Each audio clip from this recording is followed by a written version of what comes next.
I watched some videos on Max Kaiser.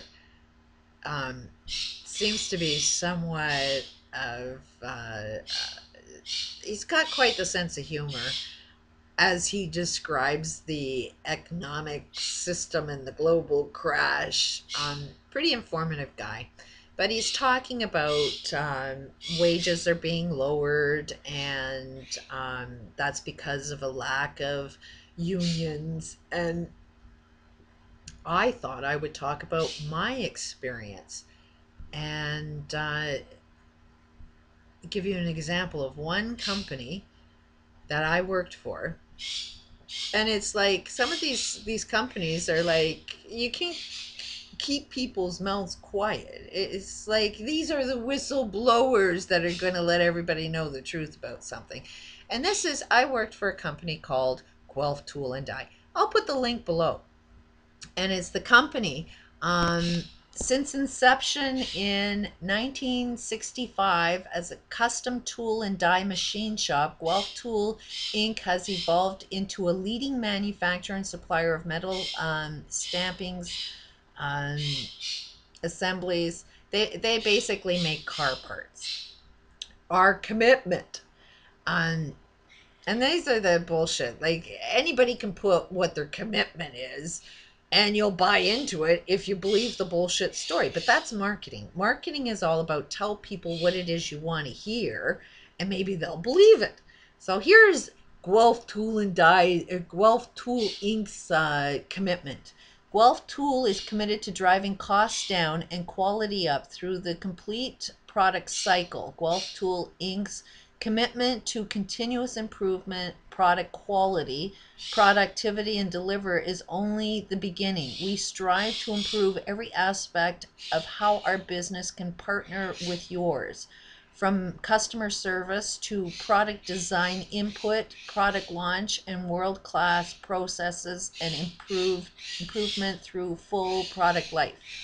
Their mission is to strive to be your preferred supplier with dedicated and knowledgeable staff. We will exceed your needs and expectations by utilizing the latest technology in quality systems and manufacturing processes. All of that is one big massive lie. There is that is not what that company is all about. First of all, that company encourages harassment. I was harassed like you would not believe. And it is a company structure that you're rewarded if you harass people. They'll put you in a position of power if you harass people. This means that if you're overweight and you have to go down, your aisle, you've got a whole factory that will demean you, criticize you, steal your stuff. They will even cause bodily harm to you. And the employees that do it always get rewarded. I seen it happen all the time. And part of what they do, because they're in charge, this is they make car parts. They make safe seat belts. They make airbags. They make things that are supposed to be safe in cars. But their highly technical process means that, okay, if I'm making a car part, then there are certain checks and balances that you got to do to make sure things are done safe.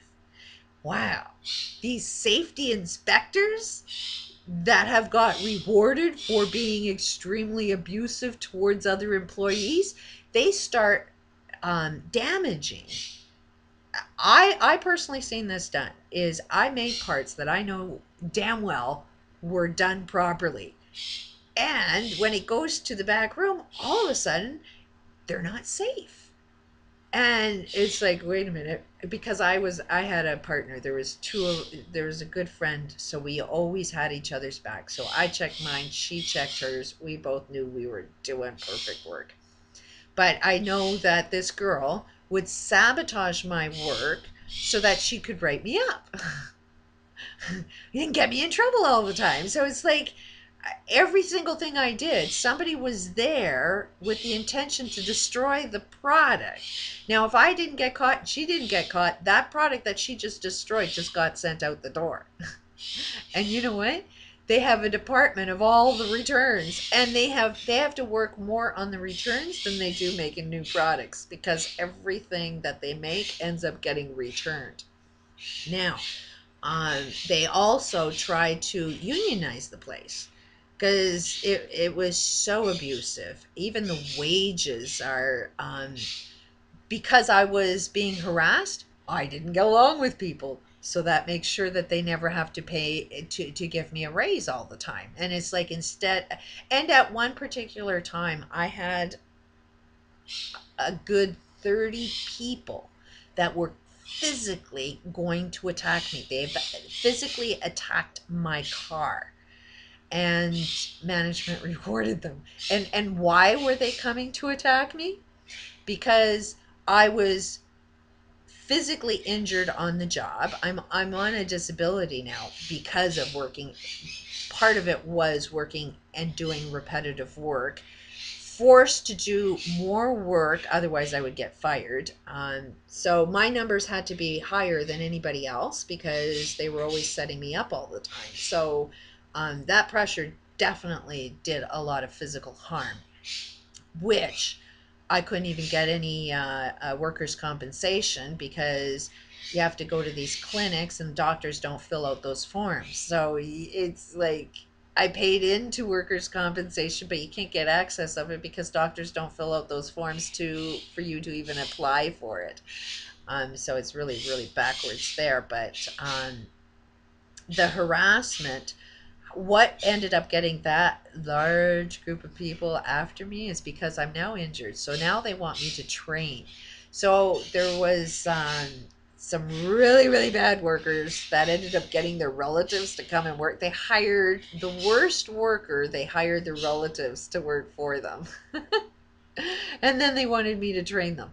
And the training involved, they never came to work. They were out smoking all the time. They were never at their station working. So I had to report to my supervisor, hey, they're not there. I can't train them. You know, they won't sign the papers. I can't train them. They don't want to listen to me. So because I went to my supervisor and told them that, hey, I can't train them, they don't show up. Then they ended up getting in trouble, and because they got in trouble, they came after me, which management then rewarded them.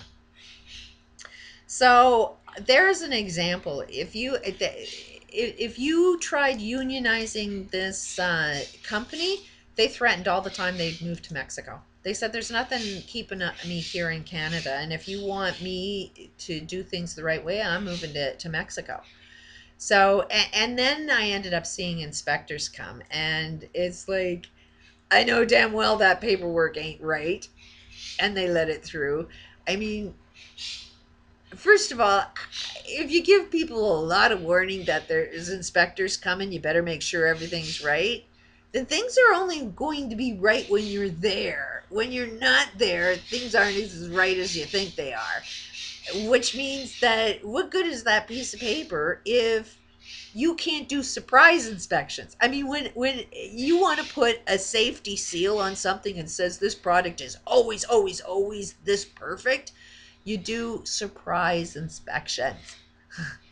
Because I know damn well nothing in that was being produced by that company is done safe.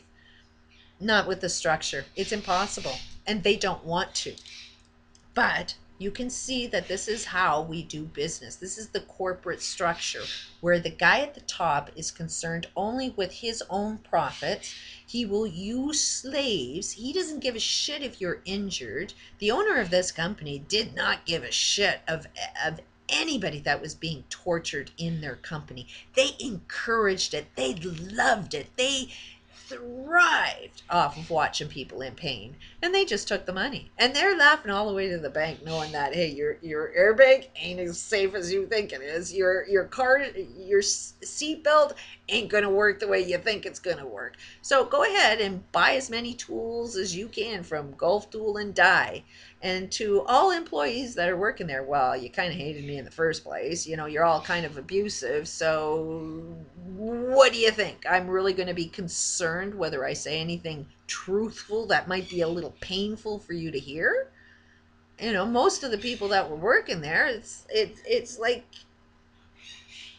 you were no good than the owner. You were abusive. To see what they've done to people that are just overweight would be outrageous. You have no idea how much abuse goes on in that company. And that's a Canadian company that everybody knows is going on. I'll post the link below. Send them a nice email. Peace out.